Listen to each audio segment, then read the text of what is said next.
संदोइबा थौरम असिबु ताबिरिबसिंग मुकाना तराम नोकचरी कोकनोना खुरुमजरी ngasiगी लेंसन बिरकलिबा लोयांगानबा कसर तराम नोकचरी फोन तौबियुत फोन ट्राई अदुगा ब्रजेश्वरी तखेल चंगबम तराम नोकचरी इमा बिमोला कोनशम बिमोल तखेल चंगबम गुड आफ्टरनून तराम नोकचरी ngasiगी ahanba caller asi kanano haibadu mayam puna yengminasi hello hello hello taram nokchari minglai famai biu samuro dagi rosibina taram nokchari kari mathel chabi khragi ngasi nga thongba uti karo khabi kanghau chare chenemla ado karam baise khanbi ge doino rosibina Kennedy kuman sakpa yu thakpa sabe se do kanjak yu thakpa se har be sai do anamba matamda rosibina na khale ado isai sida yamna pamjari sikari maram gino sai je maye se phajaba du sum khan man akhoi mung da thok panin thagachiri isai kudol tam jage tabining basing happy gadra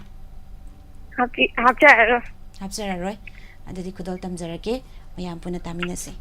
Kennedy kumana sagliba isai ni yu thakpase aiko yambungi mayekda sagliba isai kudol tamjai tibebe mayam puna pu kai kunum ju buchari aina ngasi sai saksa kadol wi sai si akogi nisa sabu haibasi phatte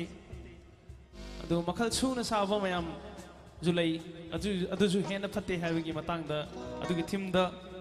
saksa gadabi saini yu thaklasi haibana chade yu thakpase surup thakpase wasabase haini umbase mayam si phatte haijawani okay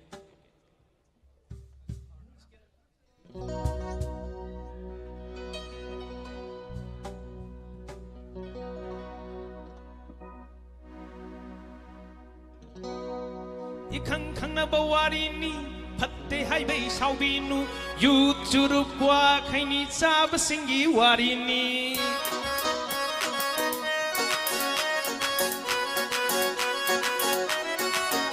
Robai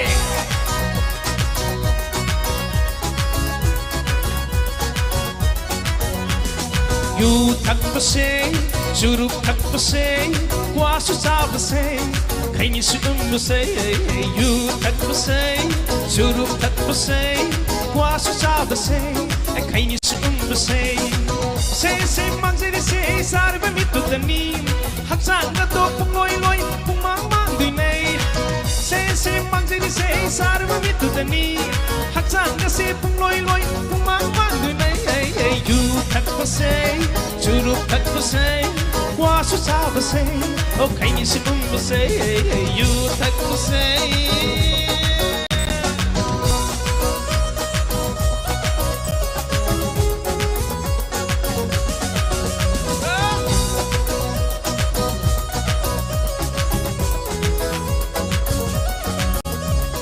you thakling ai churu thakli thak baloi daga kwa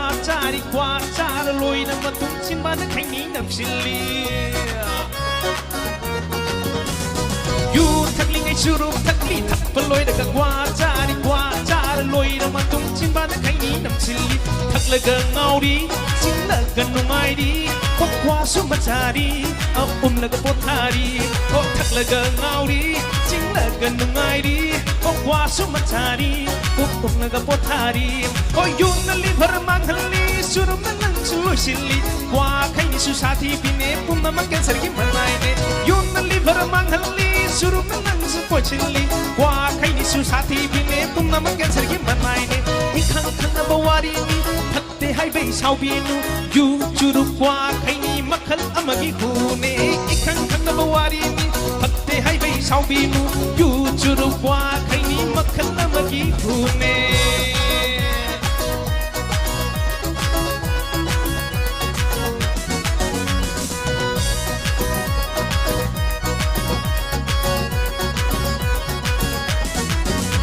ngai hakking nung ai ban na wari to hojik ti sin na su lay bang am da hak sang polang wa khal tarak patam mang duna lay ram le se sen su hak sang su i jet su matam su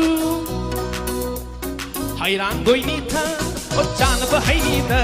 o sahi da chin jak ja ba mi de lai na sao ba ne o hayran goi ni da san ba hai ni da o sahi da chin jak ja ba mi de lai na sao ba ne o yun na li par mang li sun na lang su lo sil li kwa khai ni su sa thi bi ne pun na man kan sar ki manai ne yun na li par mang li sun na lang su lo sil li kwa khai ni su sa thi bi ne pun na man kan sar ki manai ne i khang khang na ba wari ni phatte hai bei sau bi nu yu chu ru kwa khai ni makhal amagi ku ne i khang khang na ba wari ni phatte hai bei sau bi nu yu chu ru kwa khai ni makhal amagi ku ne poison poison poison ne sari bu pum na mo poison ne yu chu ru kwa khai ni makhal amagi hu ne i khang khang na ba wari ni phatte hai bei sau bi nu yu chu ru kwa khai ni makhal amagi hu ne Thank you. Thagachiri myam pumnamak tharomasida saruk yabiriba tongan tongan ba platform singda tabiriba du ima be mala konsham zebi shuhal taram nauchari kolargi sei phajai haina haibirakba thagachiri haningai leitana Robert Yumna mangang nongsha Metallica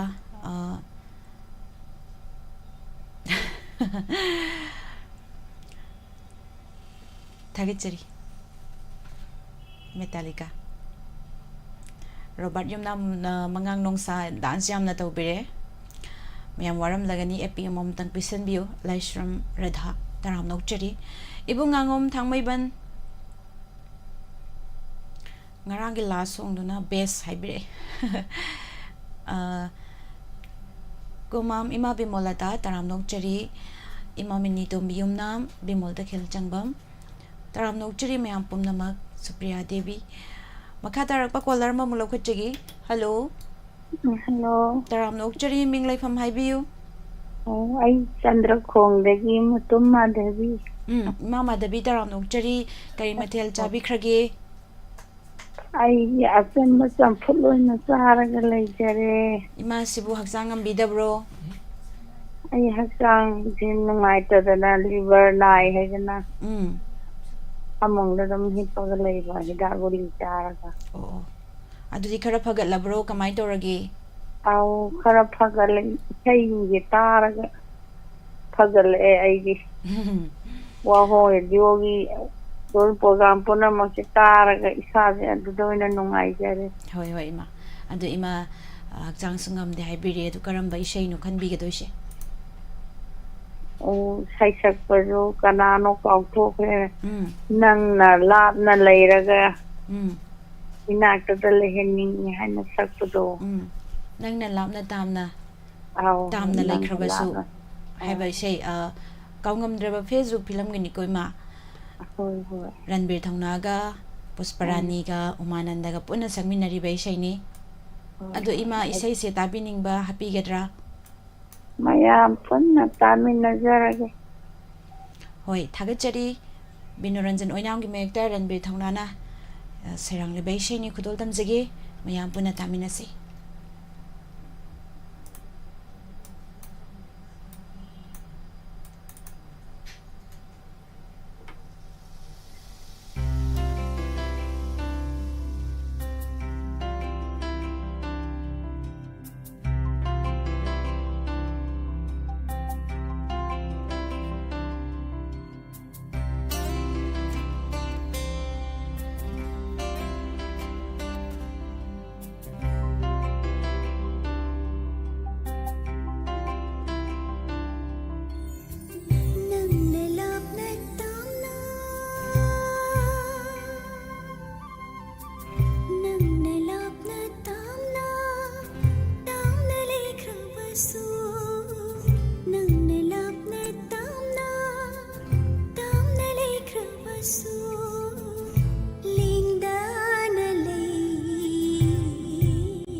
nang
Thagachari mayam pumnamak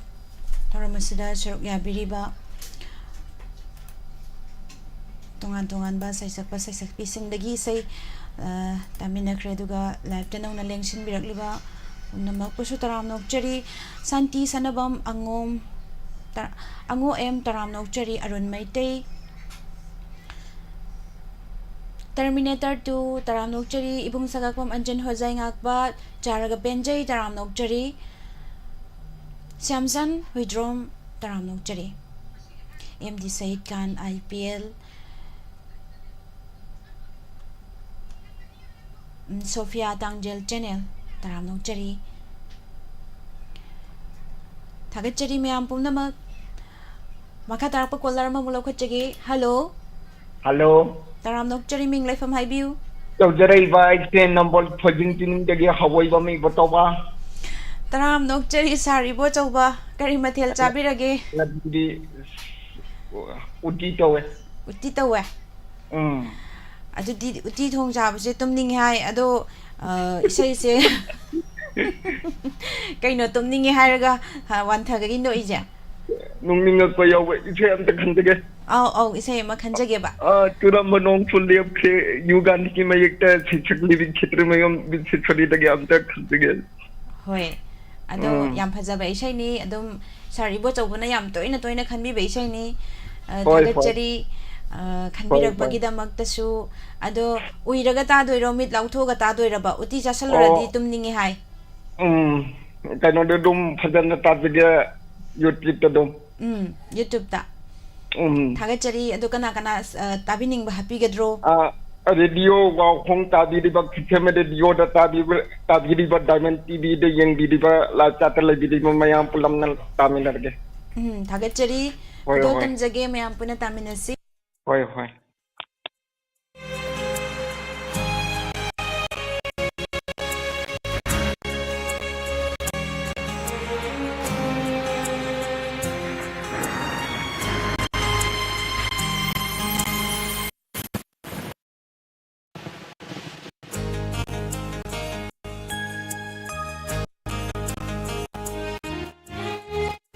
चुरंबा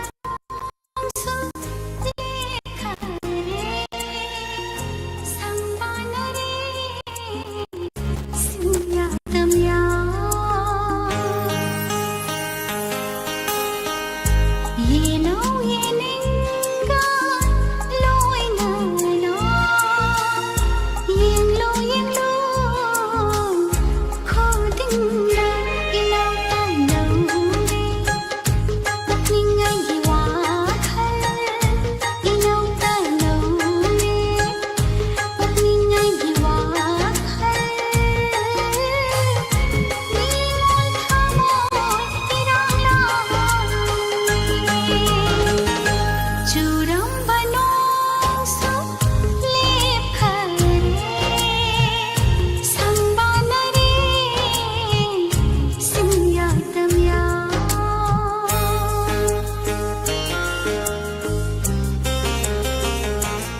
थागतचरी ma'am पुमनमक थरमसदा सरुक याबिरिबा नौना लेंशन बिरकलिबा पुमनमक पशु तराम नोकचरी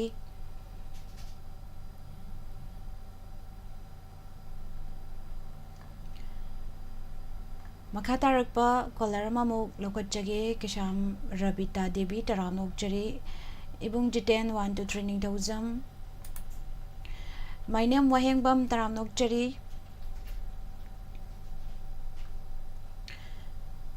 सोमोबला निंगोंबम तराम नोकचरी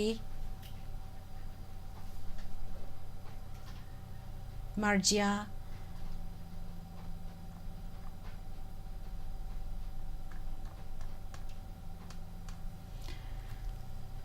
hello good evening miss good evening तराम नोकचरी good afternoon करी मिंग लेफम अमतंग हाबियु मिस आई यूरेन बा मावंग लेकादगी कराम रोनिता ने मिस करी मथेल चाबिख्रगे ngasiसिबो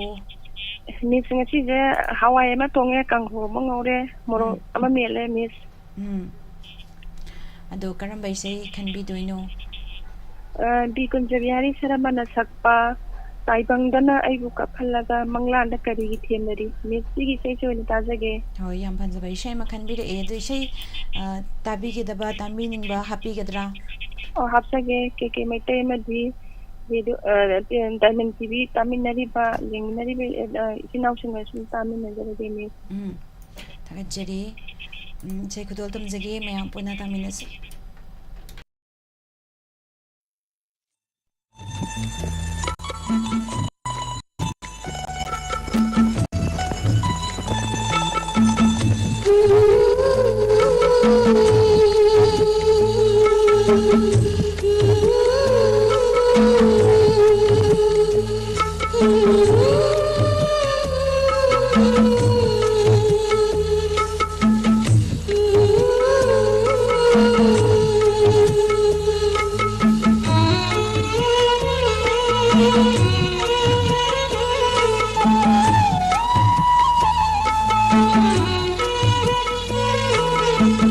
बंदन अयबू कापल्लागा मंगलांद करी मेरी निंसिंहल्लू अयबू नौहो नाना मापोक्सिगी नुंसीबई नंदा मैचा खांगंगम जरो मैचा Namjaro Taibangdana aibu Kapallaga Manglanda kari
आशु तमकीना तू सोंदन खन्ना नहीं हकीबा मुंसीब आशु तमकीना तू सोंदन खन्ना नहीं हकीबा untuk masukkan gata mudo kari suhai ngam lui mata gum naning tamki banung siba naning tamki banung siba tai bandana aibu kapalaga manglanda kari Nengsinghalamu aibu nauho nana mabuk si ginung si bagi kanda may jab hanggang jaroy may jab hanggang jaroy ay bandana aibu kapalaga manglada kari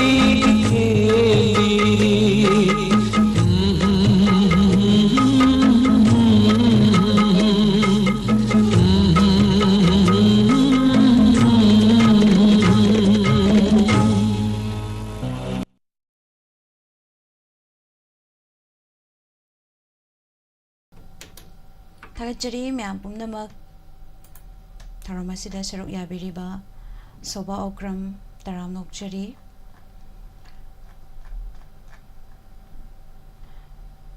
Rikishan Taram Nokchari Sabir Maibam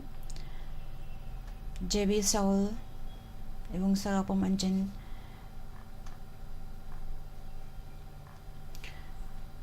Somo Balan Ningombam Taram Nokchari Run Maitay Makatarak ba caller mamugla ko chagi hello Hello miss Taram Nokchari ming lai from Haibiu Rishi Puyam Thawal Ketilika dine miss Pujage miss Kari Matil Chabira Rishi Puyam ngasi di yen thongba maga iron ba maga Jang Matil yam na hawba masasabi re karam ba isay kan bidoy no miss arang bisay inda tajage mawoma mangre haba isay do ta manaw na sakputo tajage Mau ama mang kare to isay do Hoy Mau ama mang kare ado isay se kana tami nagadoy no Diamond TV ki live chat televi ba wow radio thawa yong tabir ba mayam punna miss yong tarji miss Hoy Thagachari isay kudol tamjage Thagachari miss Mayam pana tami nasi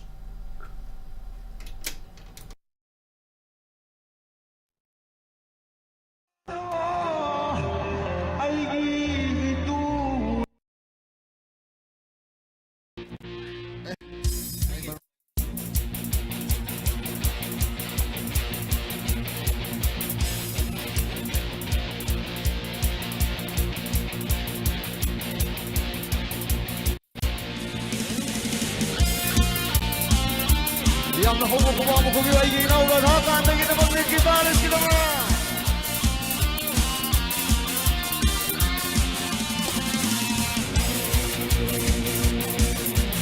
Hanan kibas lately, songan kibas lately Ay di huga halak pada ang mama layram behe ang mama layram behe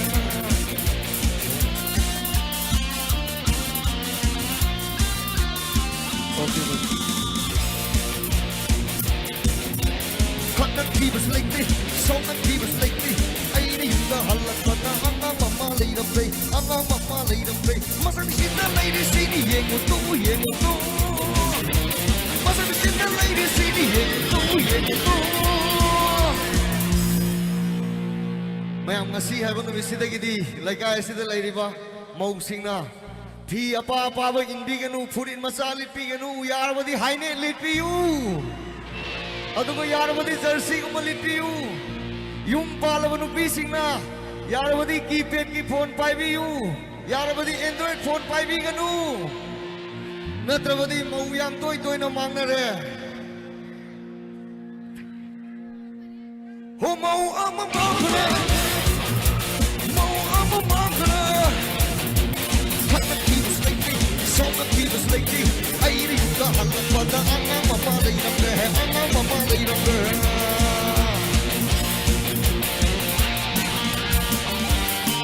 thank you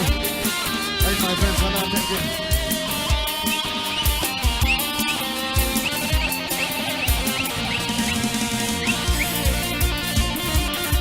así que así es que estamos en su Cuba conmigo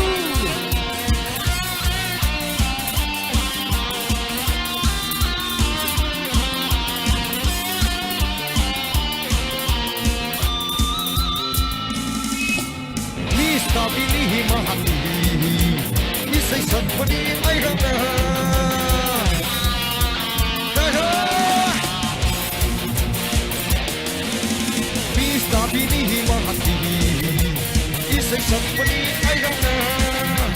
kenu kari phanong pe ai yang da hoga kenu kari phanong pe ai yang da hoga nungsidra yengu angang se sanggo milaga themini to isa sidi ningtham tha oi usida ai gi isa sidi mama mangi dana hagis ka si lo ina sin ba kaw ro me phuk cho cho le men to ri isa sidi to nang baba na yok pani na kina wa ta re mathang dadi nama do fola pa ko ga ma ta pa hel roi joking akali la lage nama do thank you tu nang kakak na paisa pi se nang baba sanggo min ge ko isa de lama mani ni ngai tau ganu kap ganu nene hoi mayam lei hore lama khan doi ni sangom tho isa se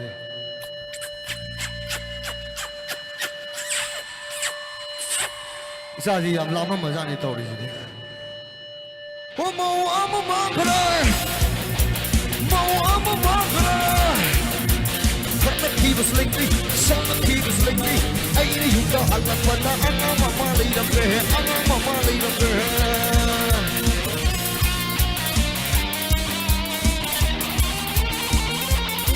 Asing ini kita dalam di PS kita kita tak kuma hawa na kumiu.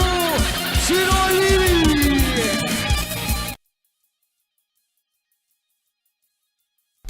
Thagachari myam pumnamak yamna nungai rabai se kya taminare makha tarakpada collar lokhatjringai dai seima kudol damjige matik ama ai muktati saksadri isai ase do mati ama kudol damjage soi kiba lan kiba kya yarbaso ngakpi gani tabiri basingna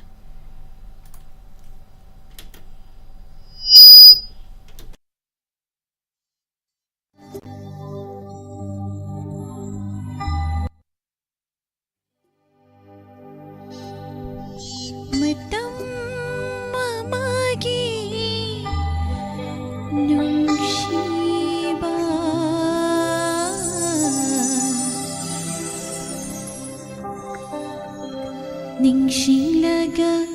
aigi thamoina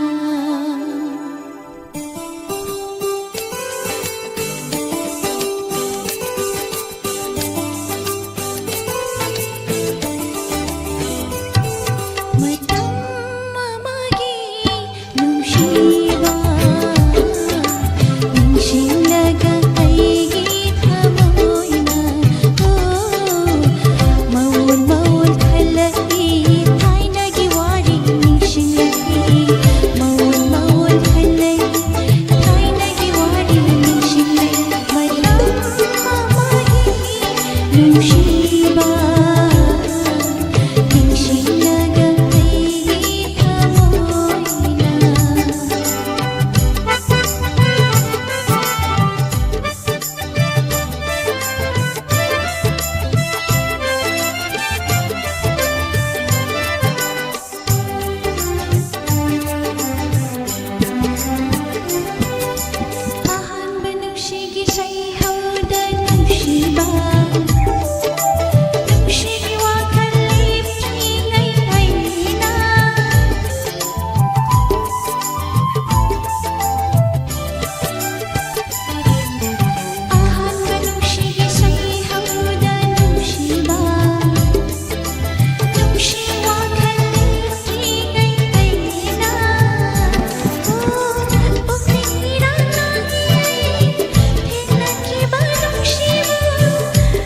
ꯏꯁꯩꯁꯦ ꯈꯨꯗꯛꯇ ꯇꯥꯔꯒ ꯁꯛꯄꯅꯤꯅ ꯏꯁꯩꯁꯦ ꯐꯥꯗ꯭ꯔꯦ ꯍꯥꯏꯇꯥꯔꯦ ꯊꯥꯒꯠꯆꯔꯤ ꯏꯁꯩ ꯃꯇꯦꯛ ꯁꯨꯝꯇꯪ ꯈꯨꯗꯣꯜ ꯇꯝꯖꯔꯒꯦ ꯃꯈꯥ ꯇꯥꯔꯛꯄ ꯀꯣꯂꯔ ꯂꯧꯈꯠꯆꯒꯦ ꯍꯜꯂꯣ ꯍꯜꯂꯣ ꯇꯔꯥꯝꯅꯣꯛꯆꯔꯤ ꯃꯤꯡ ꯂꯩꯐꯝ ꯍꯥꯏꯕꯤꯌꯨ ꯋꯥꯡꯖꯤꯡꯗꯒꯤ ꯆꯥꯎꯕ ꯋꯥꯡꯖꯤꯡꯗꯒꯤ ꯆꯥꯎꯕ ꯇꯔꯥꯝꯅꯣꯛꯆꯔꯤ ꯀꯔꯤ ꯃꯊꯦꯜ ꯆꯥꯕꯤꯔꯒꯦ ꯉꯁꯤꯗꯤ ꯑꯊꯤꯟꯕꯒ ꯀꯥꯡꯒꯧ ꯑꯃ ꯉꯧꯋꯦ ꯑꯗꯣ ꯀꯔꯤ ꯏꯁꯩ ꯈꯟꯕꯤꯗꯣꯏꯅꯣ ꯂꯤꯟꯗꯥꯅ ꯁꯛꯄ ꯀꯦꯅ ꯀꯦꯔꯗꯤ ꯀꯦꯕꯥꯛ ꯊꯣꯛꯀꯦ ꯀꯦꯊꯣꯛꯀꯦ ꯇꯧꯕꯗꯨꯝ ꯇꯥꯖꯔꯦ ꯍꯣꯏ ꯏꯁꯩꯁꯨ ꯇꯥꯃꯤꯟꯅꯁꯤ ꯑꯗꯨꯒ ꯇꯥꯕꯤꯅꯤꯡꯕꯁꯤꯡ ꯍꯥꯞꯄꯤꯒꯗ꯭ꯔꯥ ꯇꯥꯕꯤꯅꯤꯡꯕꯁꯦ ꯑꯩꯈꯣꯏ ꯏꯆꯦ ꯆꯤꯡꯃꯤꯂꯥꯅꯦ ꯑꯩꯈꯣꯏ ꯏꯆꯦ ꯁꯅꯥꯊꯣꯏꯅꯦ ꯑꯩꯈꯣꯏ ꯏꯃꯥ ꯕꯤꯃꯣꯂꯥꯅꯦ ꯑꯩꯅ ꯈꯟꯕꯒꯤ ꯇꯥꯔꯒꯦ ꯊꯥꯒꯠꯆꯔꯤ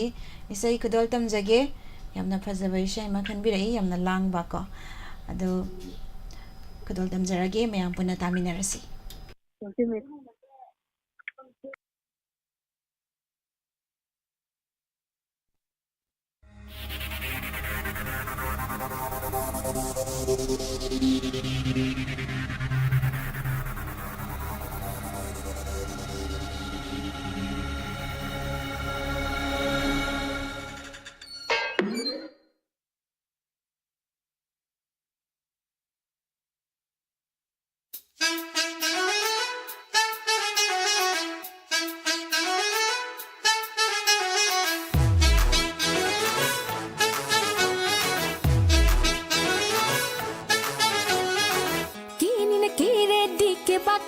Ke thoke lang ni na lang le di ining te kai lang thoke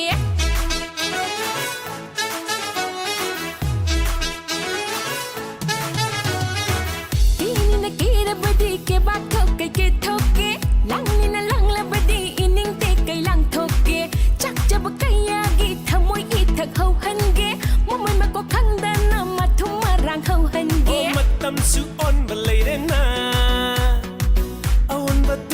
Jaina Leirang fugai na salpa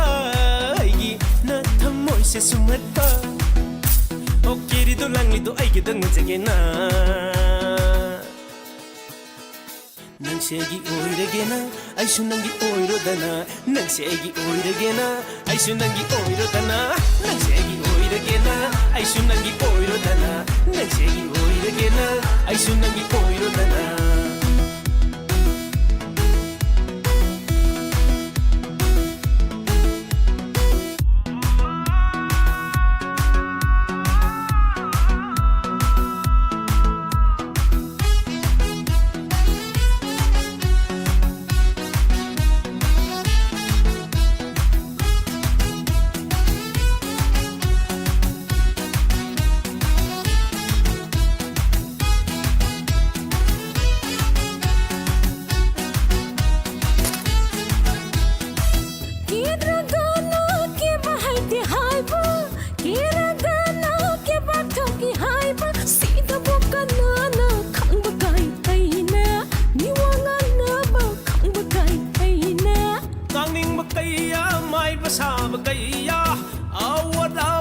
Sabasu kaya ithau taura loire miwa tar loire ithau taura loire miwa tar loire Ini na kira di ke ba thoke ke thoke lang ni na lang le di ining te kai lang thoke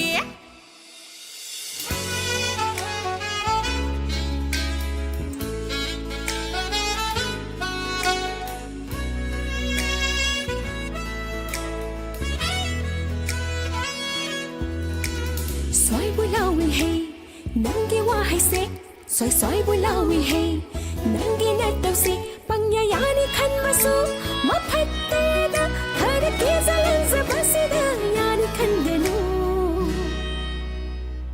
Nungsiba daw mitang basukayani Nungsibagi koirang basukayani Nungsiba daw mitang basukayani Nungsibagi koirang basukayani Yumgi mamau oibiro nang na kening kezero Aigi taloi oizero nang na langing langzero Yumgi mamau oibiro nang na kening kezero Aigi taloi oizero nang na langing langzero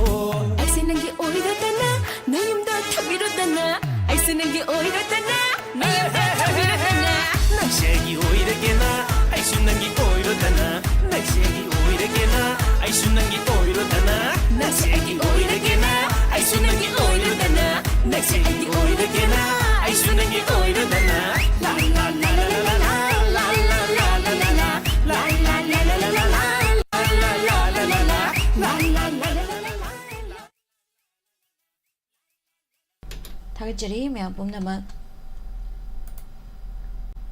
Ibung Shakespeare isay makha tau haibirak pase isay je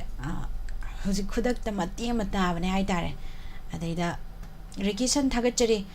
sakpani adum makha tarak pa isay je fajana adum tajaraga mathangida adum khudong chabada adum fajana mapum oina sakjarage Ibung Shakespeare haibirak pagidamak Thagat pa phongdoksari sana sana taram nokchari Thongamba ningthaujam taram nokchari Damo Choba Mujau Kangbam Gaidilio Palmai Taram Nokchari Abe Iche Abe Nomaitem Isay ama Kudol Tamjage Akoigi Oja Dinesh Sharmagi Isay ama Kudol Tamjage Joya Taram Nokchari Marja Amarjit Luang Nene Sabitri Laitonjam Taram Nokchari Pumna Magbu Kesam Sanjoy Maitai Taram Nokchari Ibung Khairam Robindro Say Magadol Tamjagi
थागतचरी ma'am पुनमक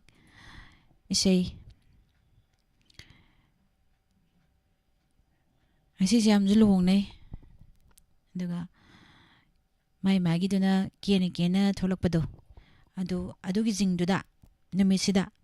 ꯀꯤꯔꯤꯕ ꯖꯤꯡꯗꯨꯗ ꯑꯣꯏꯅ dedicate ꯇꯧꯖꯔꯒꯦ ꯑꯦꯁ ꯏꯕꯦ ꯏꯃꯥ ꯂꯩꯃ ꯏꯁꯩ ꯌꯥꯝꯅ ꯐꯖꯩ ꯍꯥꯏꯕꯤꯔꯛꯄ ꯊꯥꯒꯠꯆꯔꯤ ꯏꯃꯥ ꯁꯅꯥꯇꯣꯝꯕꯤ ꯅꯥꯎꯔꯦꯝ ꯏꯃꯥ ꯔꯥꯅꯤꯕꯂꯥ ꯂꯩꯁꯥꯡꯊꯦꯝ ꯑꯃꯔꯖꯤꯠ ꯂꯨꯋꯥꯡꯅ ꯏꯁꯩꯁꯦ ꯂꯣꯏꯅ ꯁꯤꯗꯣꯔꯛꯑꯦ ꯐꯖꯈ꯭ꯔꯕ ꯏꯁꯩꯁꯦ थागतचरी मैम पुनमक इमा बेमला कोनसम इचन यांगंबम तराम नोकचरी नफी याम तांगले हौजिति होय तांगले लुपा लिसिंग 37 तगिना तरा याम बिग्रेदा मखल यामना लैग्रे हौजिति लिसिंग 30 बकी मयादा लैग्रे हाइतारेने यामना तांगबसे मसक खुये गाइदि मागी लोलिबा फीदुगी मतुंगिना लाइग्रेबुंग नेने वाइखोम थोइबी तराम नोकचरी पोमनमकपु अदुगा खुंजा मयुम योइरेन बा मैतै इसे यामना फजे हाबिरकपा थागतचरी बुद्धचंद्र साइखोम तराम नोकचरी अपापा सेटलिंगै इंगदे हाइसे चुम्ब्रा नोइ नुपीसे तांगलिंगै लैयुसु यादे होय हाइनब लई प्रमाण नुपाना सारगना नुपाना केरगना इंगबा खंगदे साबा खंगदे हाइबा नुपाना केरगना साबा खंगदे नुपीना केरगना इंगबा खंगदे हाइदो चुम्मे केरगा फी अपाबा मिलगा फजाना केथारगा चलगांदा मयामजे यंगहनिंगदना इंगबदो खंगदेबा चुम्मे अखोइसु अमुक तौरे इंगकांदा सान इंजन मानेबको अदो नुपासु सारकांदा केथारादी अदुम कोट लिटपनेबा अदुना साबा खंगदे हाइबदो अदुने डेट चटपा खोटपा सुम करिगुम्बा अमा पार्टी अमा चटपा ओइरो अदगिदी ओकेजन अमा चटपा ओइरो करी ओइरो लोइना दुमाइन लोइ तौनाबने अद ताई हाइबिरे तांगलसु नुपीगी लैतेंगने इनफिदी अदुम तांगलसु याई हाई होय अदुना अमुक यामना लैबगी लैतबगी नमु खितंग होंगबा मयाई ओइरप तौबा थागतचरी मया पुमनमक मतमसु लोइसिलकदौरे अदुना कॉलर अमुक लौखटजगे हेलो हेलो तराम नोकचरी मया करी मेमिंग कौबिबगे कसारदगी लोयांगनबने मिस कसारदगी लोयांगनबा तराम नोकचरी कई मथेल चाबिख्रगी मिस एखोइदे हवाई ददुम तारा अदो करी सैनो खनबिदोसिबो मिस मोलिना खनरापम न सकपा सिवसिंगदा आइना साइहोबे इसेदो अदुतंग ताजनिंगबा हो इसै से कना ताबिनगदोइनो हाइबियु ताबिनिंगबा वाहोंग रेडियो बु ताबिरिबा अमते डायमंड टीवी लाइव बु यंगिरिबा मरुपसिंग अदुम तामिनजरग थागतचरी इसै कुदोल तमजरगे मयाम पुना तामिनरसे लोयांगनबा thank you miss welcome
Ibani lep minarare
सिनाखी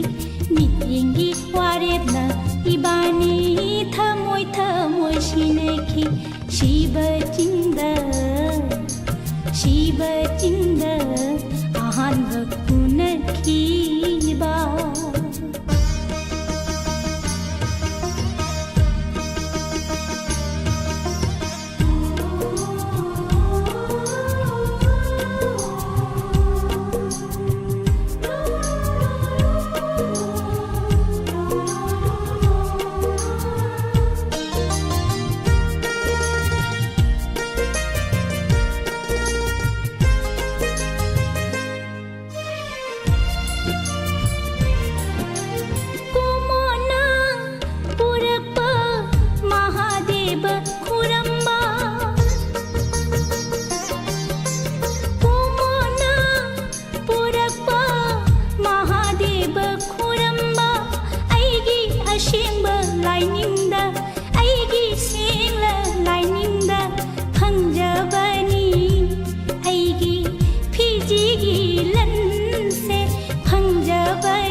पाखंदो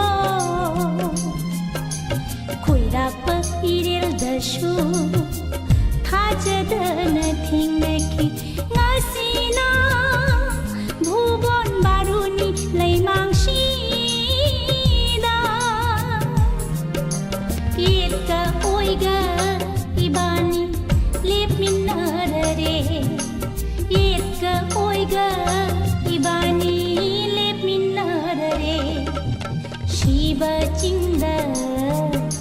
Shiv चिंद अहानब उनखीबा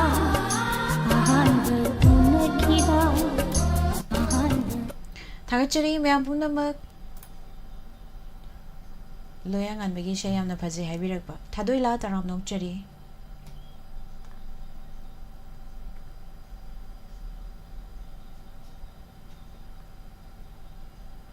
सोमोबला निंगोंबम कसरगी सैने ma'am हाइब्रे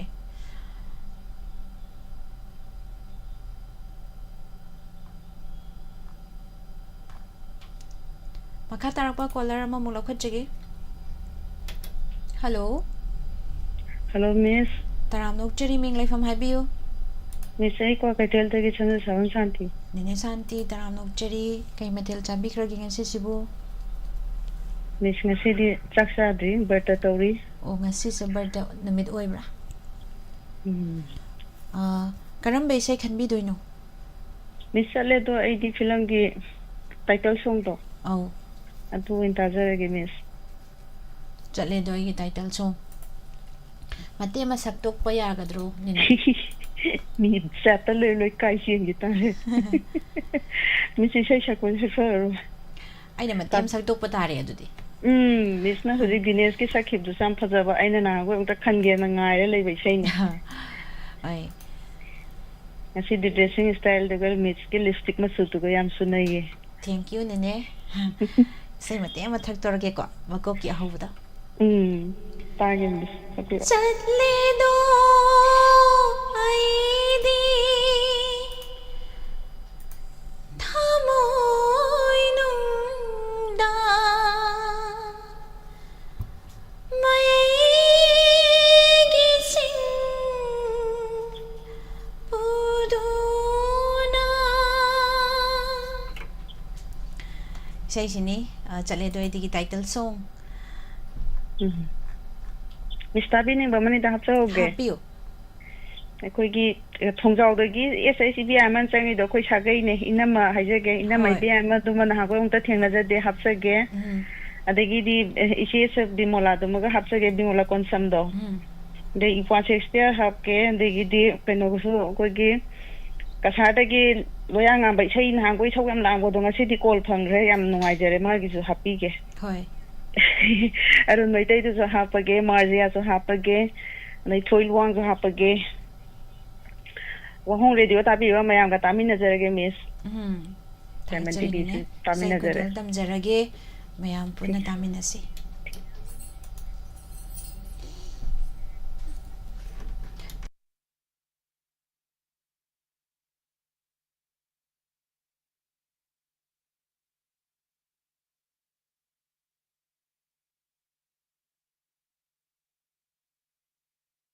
Sunita ꯅꯦꯄ꯭ꯔꯝꯅ ꯁꯛꯂꯤꯕ ꯏꯁꯩ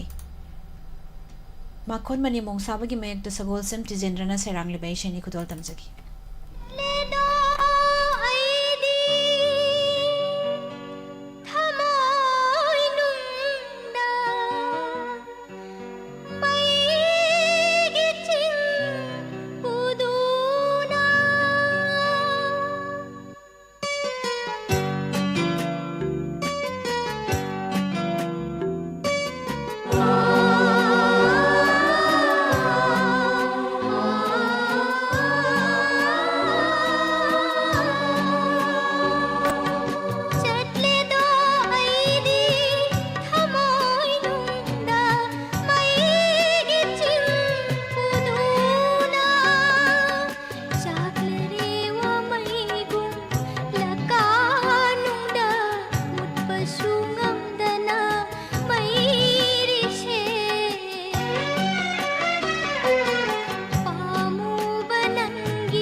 थागचरी फिल्म से हमने कपनी है इसे समोबला निगोबम कपे सिगी फिल्म से ऐसु इम्फाल की उषा होंदरा कहीं में यंग हवे हाई तारी ने बाबा का पुलप मैं हवे doctor चटपदा थाइना हाइजे ngawaidi hall the film kapingai usa pratap te cinema hall me am leiringaida ai si mati yeng hoye hai tare nupa ma ai ga thangna na phami pung kap ta kape hagole ga chatki wani ngak leiraga hoji kak taning sing ai sai se yamna kap ki banya hai sida asi aroi ba kolar ma lokhachege matam so lesilaktre hai ba tare thagachari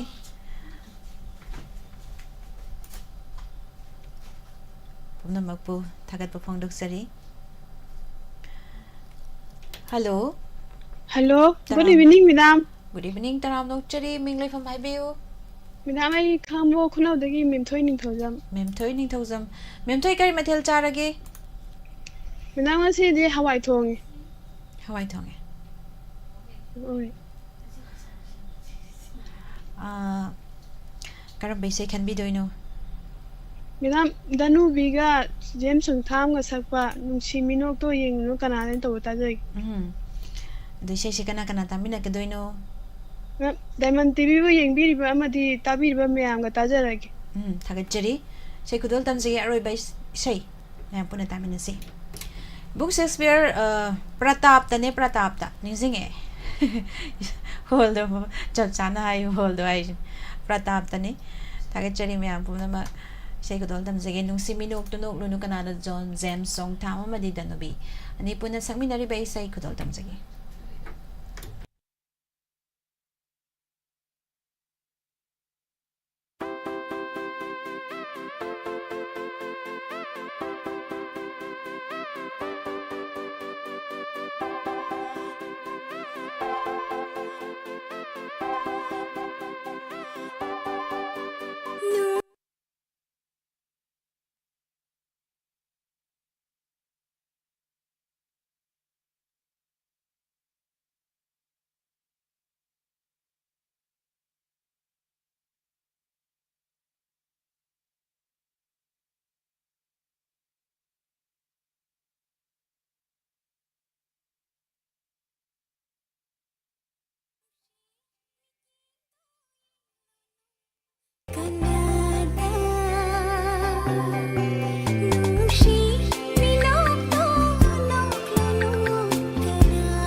मालेमदा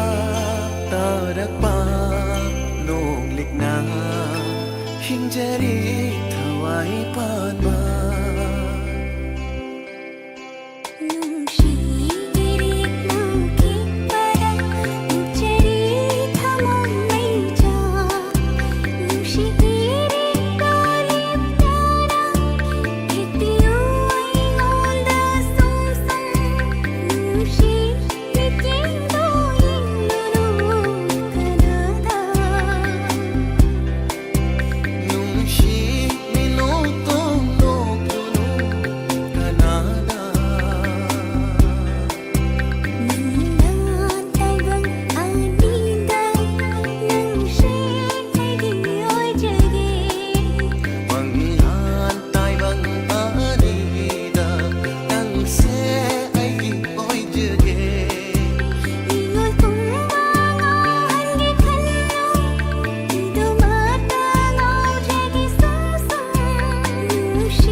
थागतचरी ma'am पुनमक हालुशिलकबदा इशैमा खुदोल तमजगे दुगा ngasiगी thoromasibu mapung phanbiriba live ta lebiriba tongan tongan ba platform singda tabiriba pumnamak thagpa phongdoksari isai kari thadala uge leibiriba aduga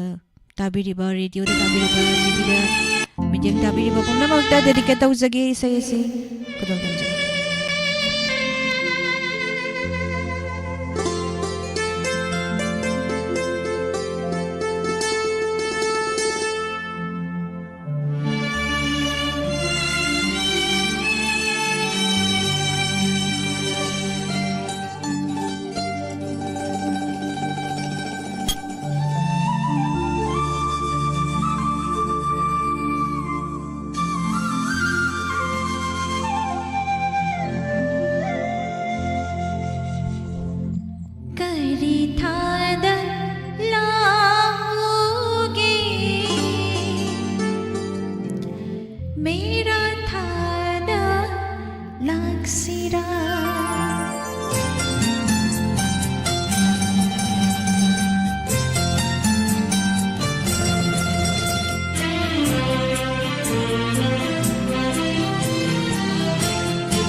sakpiro hai ba mate ma khudol dam jage sei si loiraga thaga chari hai pirak pagi da mat su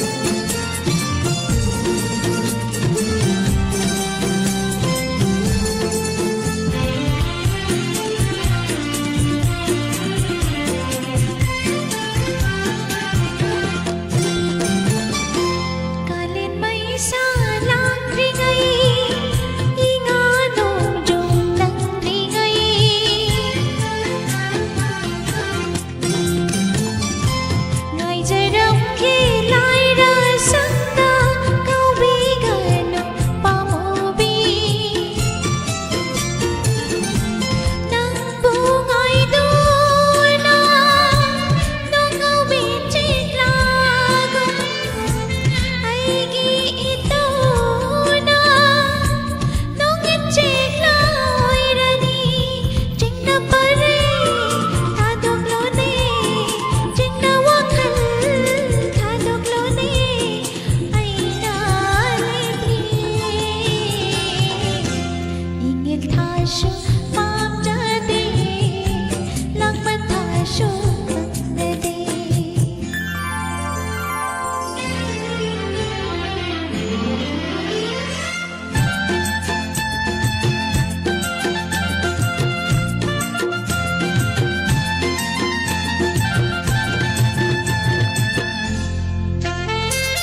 Tashu पांजदे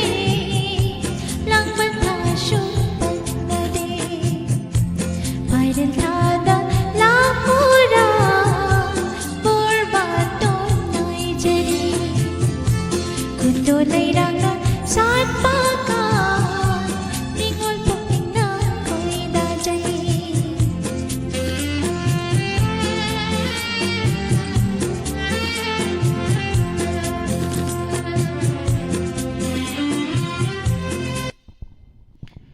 थागचरी मिगलाइगा मते मा गुदल तमजगे थागचरी अरुण मैते लुपा लिसिंग अमा थौरमसिदा कापिरकपा हाइनिंगाइ लेतना थागतपा फोंदोकचरी लोइसिलकपदा इसेसिगा मते Matang गुदल तमजरमगे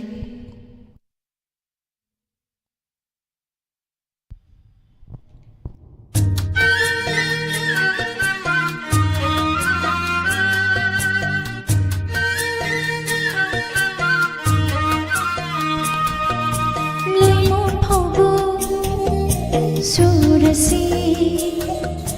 hayunggi koloy hay sonduna panthaugi suma mathagum tara chanda talasi talasi talasi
Tagachari amuka swana Arun Maitai bu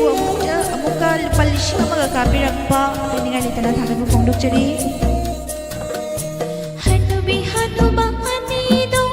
karam pani hange haina nim tharani sorare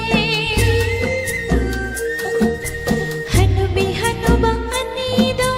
karam pani hange haina nim tharani sorare Aushurami hanubina magi suki matonduna Aushurami hanubina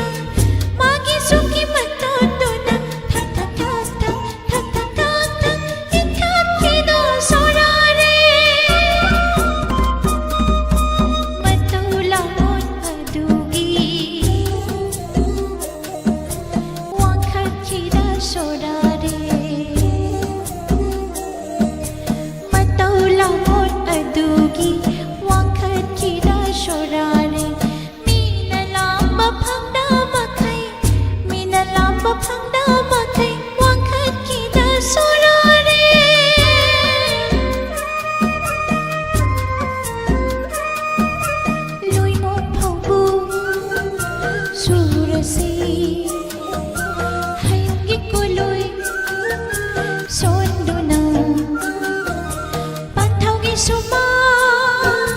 मथवं तारा चिंजा तालसी तालसी तालसी तालसी तालसी तालसी तालसी तालसी तालसी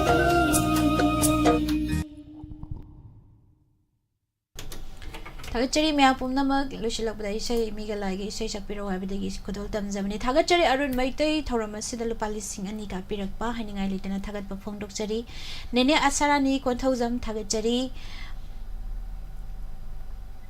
पुमनमकपु संगीता सापम इसै से पुंगनिंग नुंगसी पुंगनिंगा नुंगसी हाबिरे मर्जिया इमारानी ब्लाले शांगथेम Ming चिथानांजा नादा होबा यावरगसु ngakpigani manalini puya थागतचरी मा S इबे मल्ले इमा नेने हाइगदरा करी हाइदोइन थाइबे मा थौसम dram नोकचरी थागतचरी Viacom इबुंग Chinglen कोम पमैते निंग थौजा याइ फरे हाइबिरकपा थागतचरी पुमनमकपु मखा तारकपा थौरमसी सुमांग लीला गहानदगी थाजरकपा सनागी nga ngakpigani ngani tharapna tingrang karino thagi do kok thokre ngasi sanagi nga ahanba tangkak hai tare ne part 1 hai batare tamina si yamna nungai ba lila amani sumang lila amani sanabiri ba iramda manipur artist association gi lila kangbroi aduga tamina si mathangi thauramda mu mayam puna saruk yamina si hauzigi oina di mayam ngasigi thauram masibu mapung pahan biriba amadi thawai hapiriba tharamasibu pumnamakpu nirmala thangjamna jipe da paisa yoram labadi kapning bani adubu housewife da lebani kaisu kaide haibira isina hena nungai je somobala ningombam yai ma kaisam taram nokchari thagachari mayam pumnamak amuka hanna nirmala thangjamna mayam pumnamakpu khurumjari